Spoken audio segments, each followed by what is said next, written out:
First of all, in the stealth padlock, it comes with a stealth key. But what is also really interesting is the housing. It's a material used in landing gears in aerospace and gas turbine. It's a superalloy. So if you try to cut it or drill it, it doesn't work. If you try high temperature, it also doesn't work. Or very low temperature like liquid nitrogen attacks, doesn't work. Another interesting feature is that it comes with a shrouded shackle. So once you mount it at the location, you don't have access to cut the shackle. All this overall gives a padlock with a resistance class 4 certified.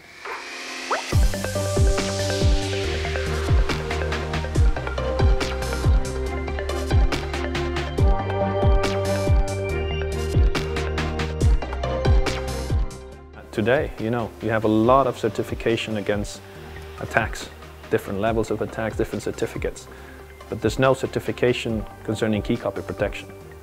And all lock manufacturers come out with new keys claiming an advanced key copy protection.